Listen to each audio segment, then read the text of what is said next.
Kembali di Anyu Sore, pemirsa, sebuah pabrik di kawasan Babakan Ciparai, Bandung, Jawa Barat ludes terbakar. Petugas pemadam kebakaran langsung menuju lokasi untuk memadamkan api. Izin melaporkan, ini ada kebakaran ya. Tidak jauh dari gerbang tol Kopo terjadi kebakaran. Ini asapnya kebakarannya udah mulai merembet kemana-mana nih. Tolong yang tahu nomor pemadam kebakaran segera ditelepon. Parah banget. Udah panas banget nih sampai sini. Ini nggak jauh dari gerbang tol kalau dari saya nih. Gerbang tol Kopo. Kebakaran guys, kebakaran pabrik pak. Ini pabrik? Oh pabriknya, ada jelma itunya.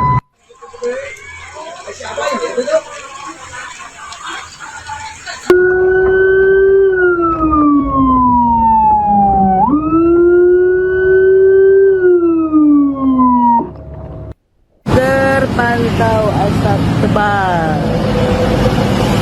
dari BKN. Izin melaporkan, ini ada Asap tebal membumbung tinggi dari sebuah pabrik yang terbakar di dekat eksit tol Kopo, Bandung, Jawa Barat. Petugas pemadam kebakaran yang menerima laporan langsung menuju lokasi kebakaran. Hingga kini belum diketahui penyebab dan kerugian dari kebakaran tersebut. segera ditelepon. Akibat kebakaran, asap hitam pekat terlihat dari arah tol Kopo, Bandung. Lokasi kebakaran berada di samping pintu tol Kopo, Bandung, Jawa Barat.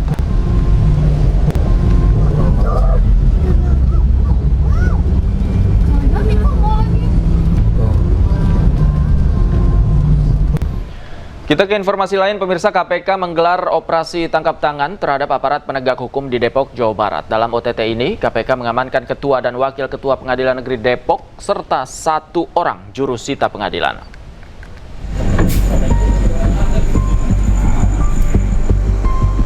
Lagi-lagi operasi tangkap tangan dilakukan oleh KPK. Kali ini OTT digelar di Depok, Jawa Barat dengan barang bukti uang tunai mencapai ratusan juta rupiah. KPK menangkap Wakil Ketua Pengadilan Negeri Depok, Bambang Setiawan, bersama 2 orang lainnya. Mereka ditangkap pada OTT yang dilakukan KPK pada Kamis sore. Telah terjadi penangkapan terhadap para pelaku tindak pidana korupsi yang tertangkap tangan sedang melakukan kegiatan.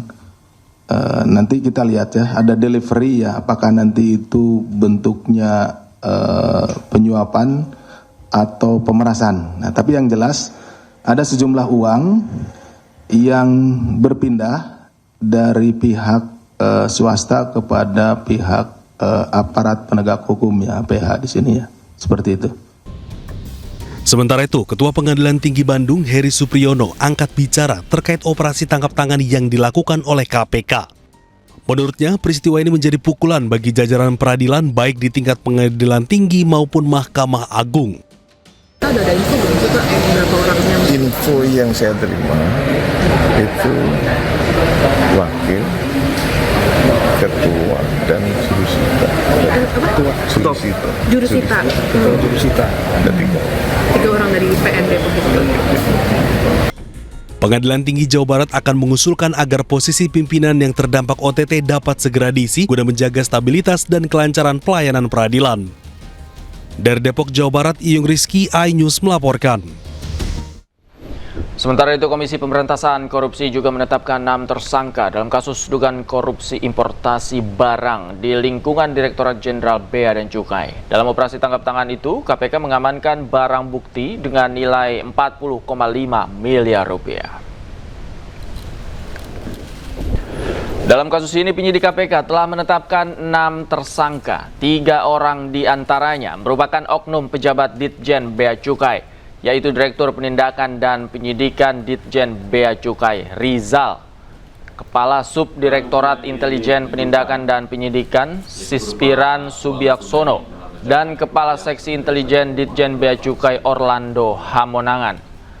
Sementara 3 lainnya dari pihak swasta, yaitu pemilik PT Blu-ray John Field, Ketua Tim Dokumentasi PT Blu-ray Andri dan Manajer Operasional PT Blu-ray Dedi Kurniawan.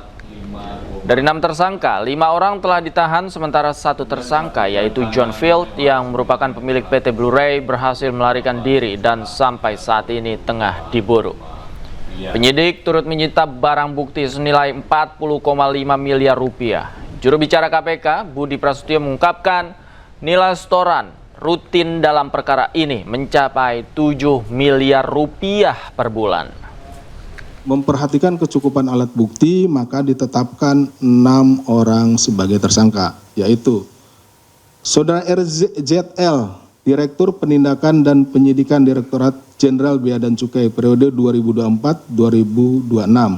Saudara SIS, selaku Kepala Subdirektorat Intelijen Penindakan dan Penyidikan Direktorat Jenderal Bea dan Cukai.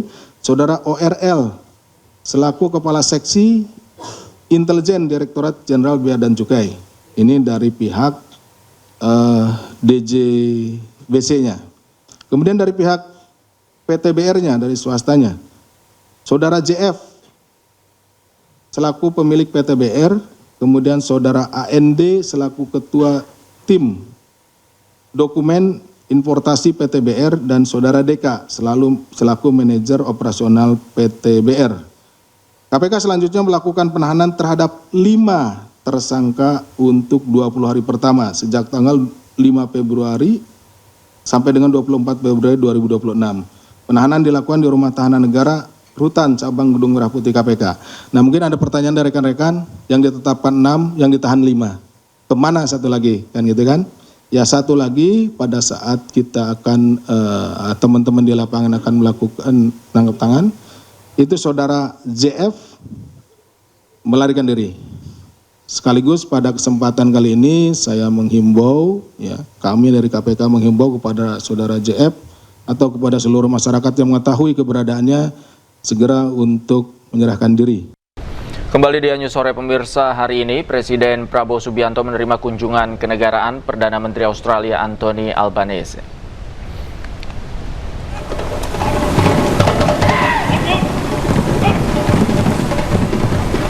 Perdana Menteri Australia tiba di Istana Merdeka sekitar jam 9 pagi. Presiden Prabowo menyambut langsung kedatangan Perdana Menteri Albanese. Pertemuan keduanya untuk memperkuat kerjasama antara dua negara. Kedatangan Albanese ke Indonesia bukan pertama kalinya. Perdana Menteri Australia ini pernah mengunjungi Indonesia pada 14 hingga 16 Mei 2025. Sementara itu, kedua negara menandatangani traktat atau perjanjian kerjasama di berbagai bidang, terutama di bidang keamanan. Kedua pemimpin ini berharap Indonesia dan Australia bisa mempererat hubungan sebagai negara tetangga.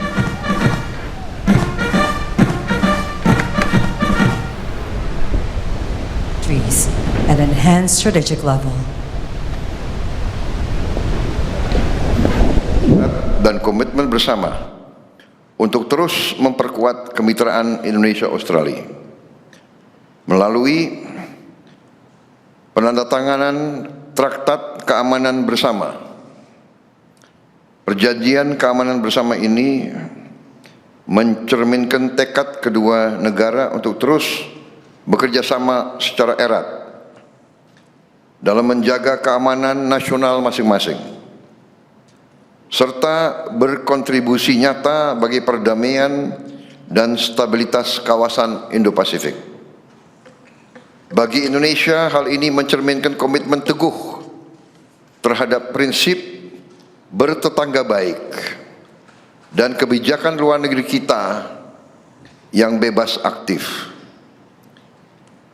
Indonesia dan Australia ditakdirkan untuk hidup berdampingan, dan kita memilih membangun hubungan tersebut atas dasar saling percaya dan itikat baik. Menteri Australia Anthony Albanese mendarat di Lanut Halim Perdana Kusuma kemarin sore. Begitu tiba, Albanese langsung disambut pasukan jajar kehormatan. Albanese disambut oleh sejumlah menteri pemerintahan Prabowo, diantaranya Menteri Luar Negeri Sugiono, Menteri Investasi dan Hilirisasi Rosan Roslani, dan rencananya Albanese akan berada di Indonesia hingga Sabtu 7 Februari 2026.